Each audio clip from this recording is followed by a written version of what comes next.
What does it mean to be locally owned and operated?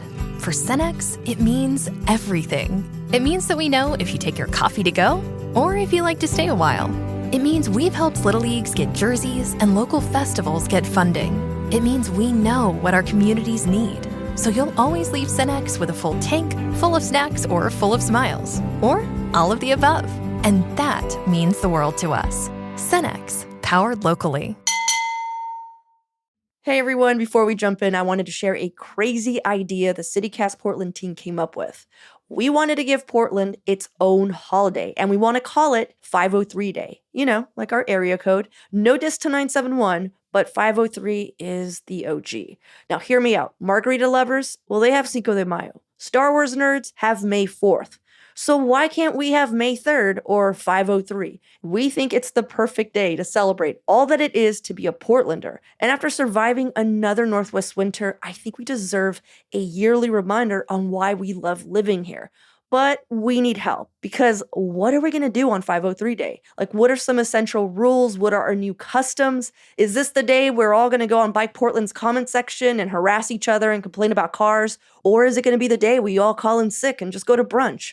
We have a full month to start coming up with this new tradition, and we want to hear from you. How are you going to be celebrating 503 Day? Send us an email at portland@citycast.fm or leave us a voicemail at 503-208-5448, or you could even hit us up on Instagram at CityCastPDX.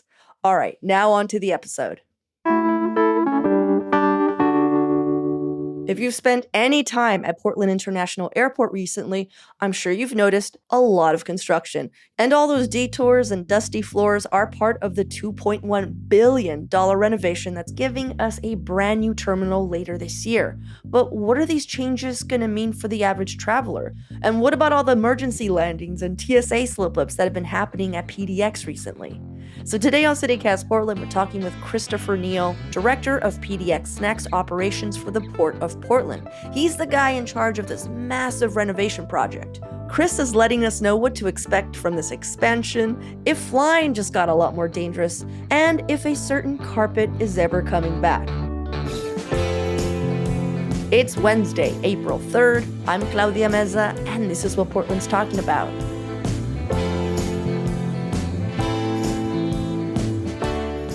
Well, thank you so much for spending some of your morning with us. First question, just right off the bat, like, why do we need to spend $2 billion on upgrades to the airport? Yeah, I can do that. There's a lot of reasons why we need to, and I can't wait to talk about all the hows, but two that I'll cover right now. Number one is capacity.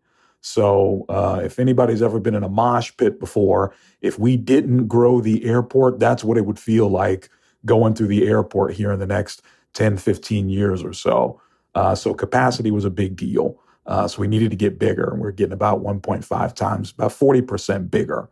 The second one I'll talk about is flexibility. So I'm sure everybody can remember the good old days where you could walk, a family member all the way to the gate and press your face up against the window and wave bye on the airplane, all that. That stuff is long gone, of course, after 9/11. And so TSA shows up, and you've got airports all around the country now that are trying to, jam these TSA lanes and checkpoint spaces, things like that, in places that were never originally intended. And then not too long ago, of course, we had COVID, where airports had to get extremely flexible on how to deal with that when it came with spacing and stuff like that. And then the third, I think I said I do too, but I got a third that just popped in my mind that's super important, especially here in Portland, and that's seismic resiliency. Right. So, the airport's on sand, and that doesn't work out well, God forbid, when, the Cascadia, all that type of stuff. The oldest building is a 1956 building, and it's right in the middle of the airport. And so back in 1956, obviously, the building codes weren't what they are today. So we needed to upgrade that for seismic. And so we've done that as well. So those are three reasons. Wow. I'd never thought about the seismic resiliency aspect. And I think about that a lot because I am a worrywart when it comes to the earthquake. I'm always just like, we're all going to slide into the river and then blow up. Yeah, just come to the airport. You'll be safe. You'll be safe. That's so good to hear. I also love to hear a good mosh pit reference. So thank you for that. What are the big picture things that are going to be different once this new terminal opens? I keep seeing these beautiful pictures of this roof, but like what else aside from the roof is going on with this terminal? Yeah. So, oh my gosh. I mean, a lot of things. The one word you'll hear me say throughout this interview is local. We are local, local, local. I mean, we decided to use Pacific Northwest people and Pacific Northwest materials to build this airport. And we will definitely get to the roof, I'm sure. But so I mentioned the three with capacity. Another thing that we're doing is also environmental things. So even though we are growing the airport by 40%, we're going to cut our energy usage intensity by 50% in half. So I can do that again. 40% bigger, but cutting our energy in half. And the way we're doing that is with this ground source system. So we'll be able to heat and cool the building using water underground. That's so cool. That's crazy. Yeah. I feel like that's like old technology too. Yeah, just taking it back. I love it. Yeah. Quick question for me, because now I'm just still thinking about the seismic thing. The seismic retrofit, is it just for the new wing or is it going all across the airport? Yeah, the entire new terminal. So I need to be in that new terminal when it hits is what I'm hearing. You need to be in the new terminal. We also got a third floor of the rental car center. There's also seismic resiliency there as well. So a lot of the buildings that we have built do have seismic resiliency built in. Gotcha. Going forward. Yeah. You were talking about a lot of local artisans and local materials. Something that I read was that the carpet, our beloved PDX carpet, is coming back. Like, I feel like that we should have opened with that one, really. Yeah, everybody asks me about that. Like, I go through the energy usage intensity, 40% bigger, all that stuff. Everybody cares about the carpet. Is the carpet coming back? The answer is yes. The OG throwback classic carpet is coming back. So there's going to be these little homages, if you will, these little pockets throughout the airport where the old school carpet is going to be. So foot selfies will continue into the future. I will also say, though, the majority will be a terrazzo flooring for a lot of reasons, roller bags and stuff like that. It'll be a whole lot easier. But when you work with the accessibility committee, they will tell you to think about wheelchairs. Well, that seems well thought out. Why did you guys take away the carpet to begin with? This is now about the carpet, by the way. This interview has completely shifted. Why did it go? Was it because it was old or like what? Yeah, you're talking about the original? Yeah, the OG, yeah. Yeah, the OG carpet. Yeah, why that original? I think it was that also it was getting harder to make, like the design of the company that was originally used, etc. So we put in a whole lot of effort to bring it back. Well, what about amenities? Like any new restaurants? Like, I just want to know, can I eat there? Will there be snacks? You can definitely eat there. We got 22 brand new restaurants, shops, etc. that are coming in. A couple points to note on this is the biggest one, at least in my mind, is 50% of these new shops, restaurants, news and gift are minority owned, women owned, veteran owned, etc. We have a shared prosperity mission here at the port, and it's not one that we just talk about. We actually put our money and our effort and our time into it to actually show it to you. 50% is a big deal. You don't just stumble into that when it comes to new shops and restaurants, things like that.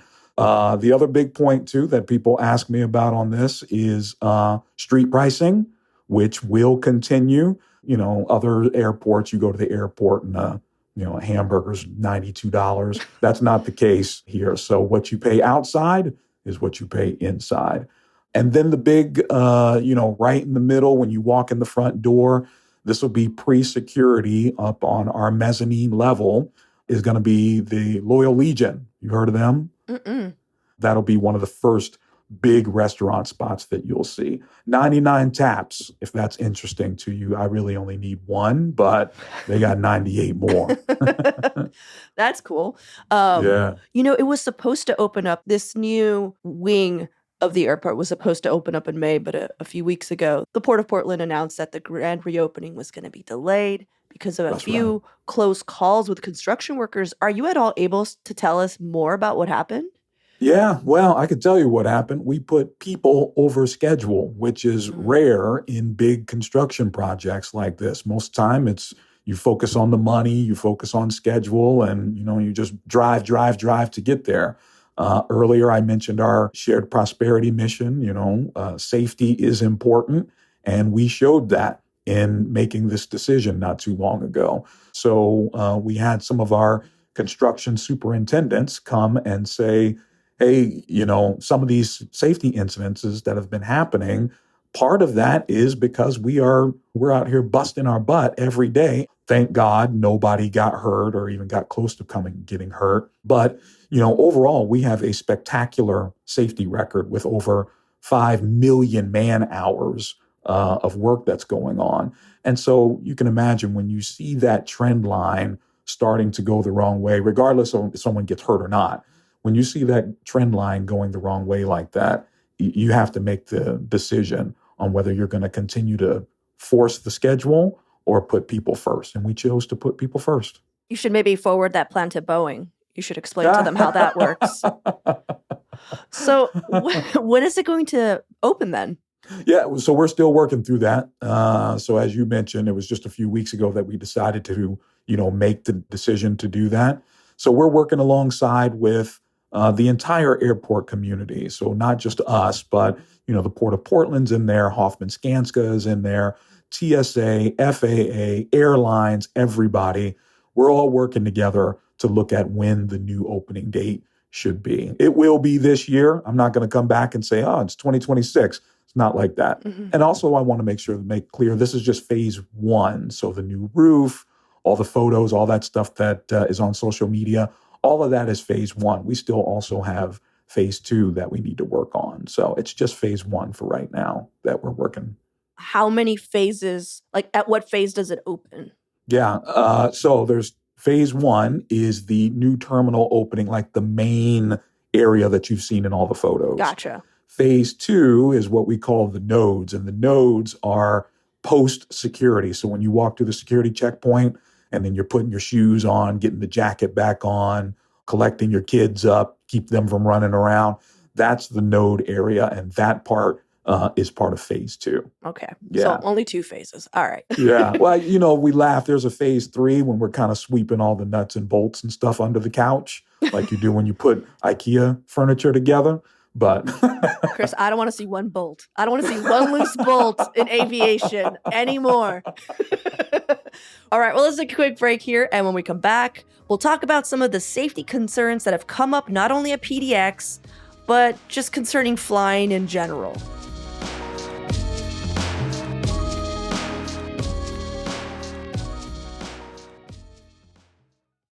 A lot of crazy things have happened at airports recently, Yeah. PDX as well. A lot of it is just like not on PDX, but there have been some issues with safety at PDX.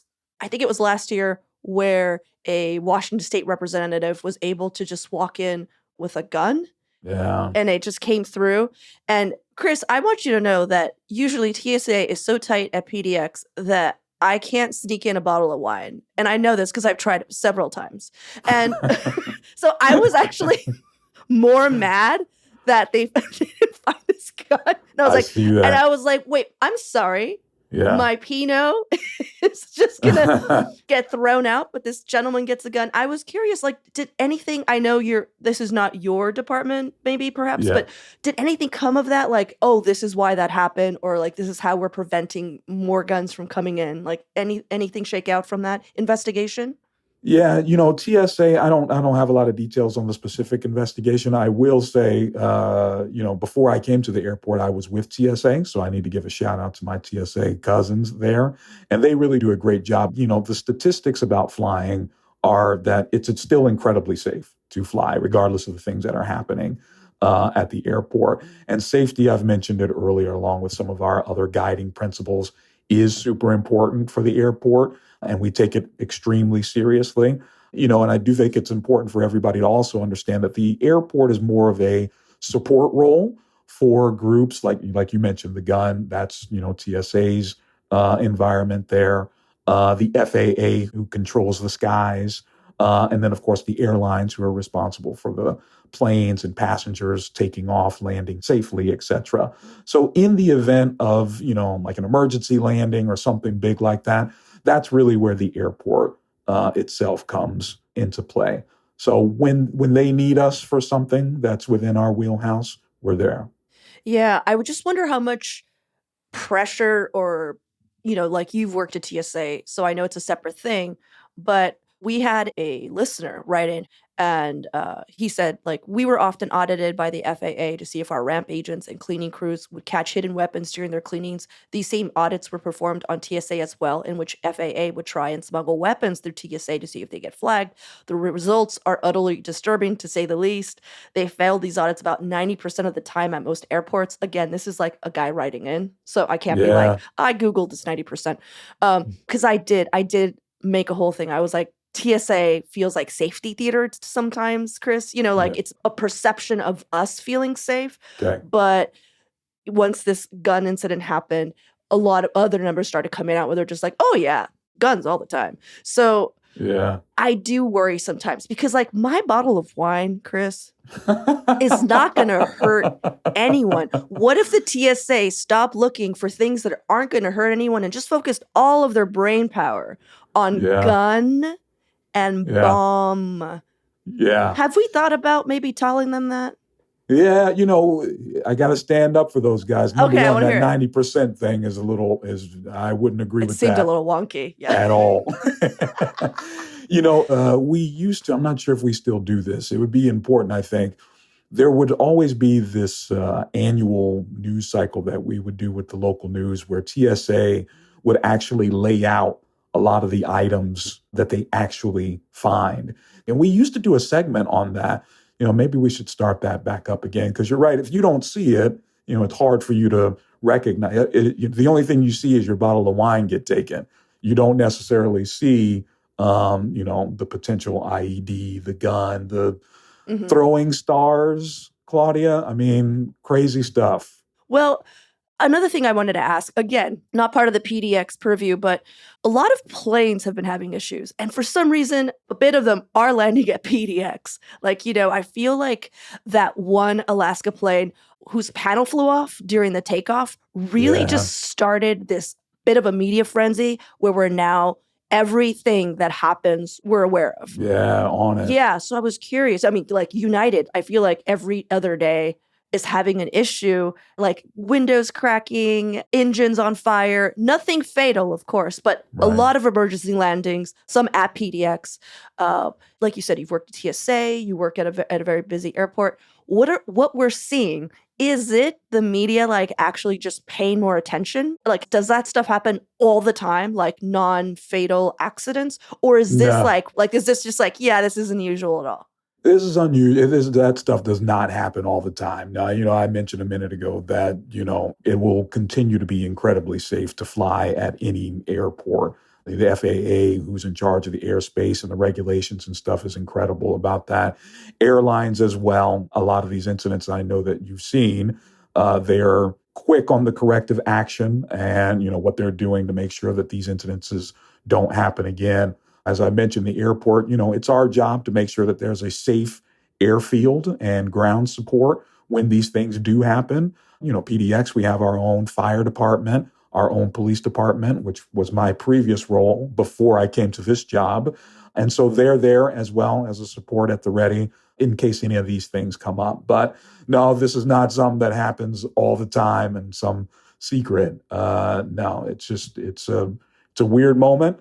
And I know that FAA does a great job to reconcile that, and the airlines as well, to correct those actions and ensure that they don't happen again and people are still confident in flying, and they should be.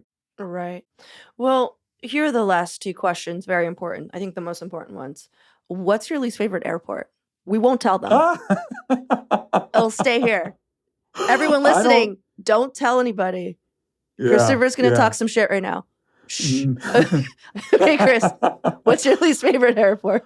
I don't know that I have a least favorite. Everybody has a least favorite airport. I have a favorite. If you ask me that, I well, bet that you was the can. second one. But first, we were going to go negative and end on a sweet note.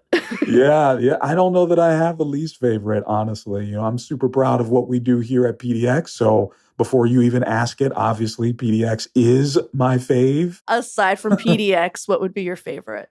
Aside from PDX, I used to work at Reagan International there in DC. Mm-hmm. So, that was really fun working, right outside the Capitol and seeing all the congressionals come in and out and just being there in the National Capital Region.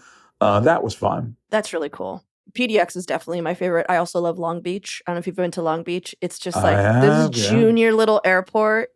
It's really cute. Really not Atlanta. You don't hate Atlanta? No. I mean, that's a big operation. And I don't know if this is part of the interview, but I'll say it anyway. I'm an Atlanta Falcons fan. Oh, so you can't hate the airport? I can't hate on ATL. I obviously can't hate on ATL. Yeah. Well, Chris, I appreciate your time. I appreciate your love for what you do. And you are making me feel safer. Yeah. I don't remember what we talked about. I don't remember how the gun thing settled, to be honest. I'll have to check the tape. I don't remember. You're so charming that part of me is like, did he answer that question? I'm like, what happened to the gun? Did we figure it out? Like, I thought we got through it. Okay. I feel good about it. I'm like, expect some follow-ups, sir. But no, anyhow, thank you so much for all of your time. And maybe you'll see me. I'll be the one getting a bottle of wine ripped from my hand while I'm yelling, "This is theater." I knew it. I knew you were going to say that. Loyal Legion is the answer, man. Loyal Legion.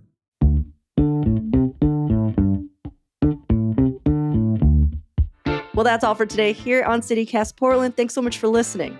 We'll be back tomorrow morning with more from around the city. Until then, see you at Slim's.